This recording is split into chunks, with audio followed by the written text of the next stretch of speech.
வயசுல இருந்தது. இந்த நாள்ல உங்கள பார்க்கறதுல மிகுந்த சந்தோஷப்படுகிறேன்.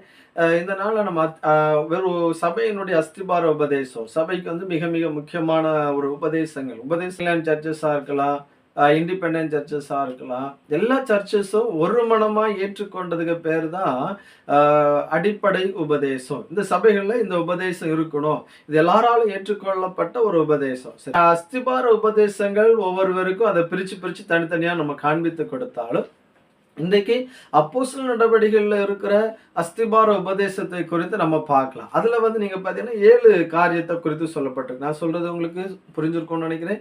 அப்போஸ்தலர் நடவடிக்கைகள்ல வந்து 7 காரியத்த குறித்து சொல்லப்பட்டிருக்கு. சரியா?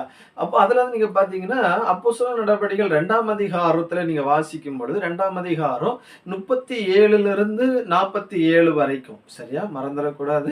கொஞ்சம் அப்போஸ்தலர் காலத்துல உபதேசத்தை குறித்து இங்க சொல்லப்பட்டிருக்கிறது. காரணம் நீங்க பாருங்க, மனம் திரும்புதல். ஃபர்ஸ்ட் அவங்க சொல்றாங்க மனம் திரும்புதல்.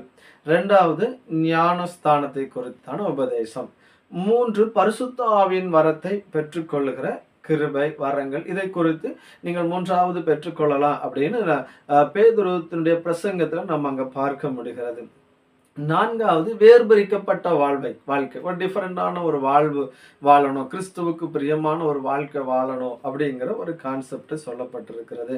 5 வந்து ஐக்கியம். அந்த ஐக்கியம் வந்து மிக மிக முக்கியமான ஒன்று. கிறிஸ்துவுக்குள்ள எல்லாரும் நாம் ஐக்கியப்படணும். நாம் சகோதர சகோதரிகளாக நாம் கிறிஸ்துவுக்காக எழும்பி பிரகாசிக்க வேண்டும். சரியா?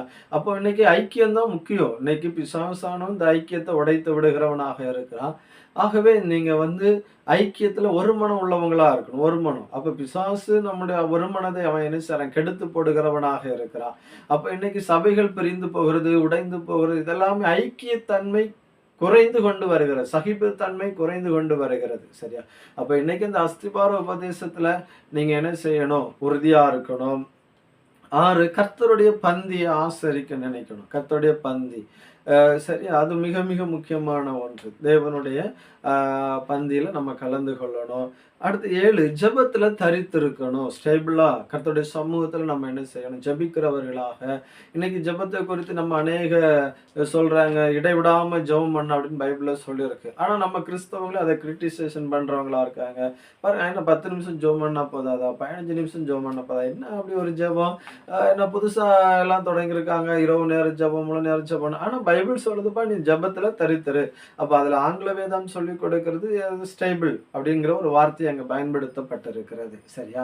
அப்போ இன்னைக்கு அன்பான தேவனுடைய பிள்ளைகளே, இந்த அப்போஸ்தலர் நடவடிக்கைகள்ல உங்களுக்கு 7 விதமான அடிப்படை உபதேசங்கள், ஒரு சபைக்கு நமக்கு தேவையான அடிப்படை உபதேசங்களை குறித்து அங்க சொல்லப்பட்டிருக்கிறது. சரியா? அப்போ ஒருவேளை இந்த நீங்கள் கற்றுக்கொள்ள விரும்புவீர்களேயானால் அந்த வேதத்தை நீங்கள் தொடர்ந்து நம்ம தொடர்ந்து பார்க்கலாம். கர்த்தர் உங்களை ஒவ்வொருவரையும் ஆசீர்வதிப்பார். ஆமென். God bless you.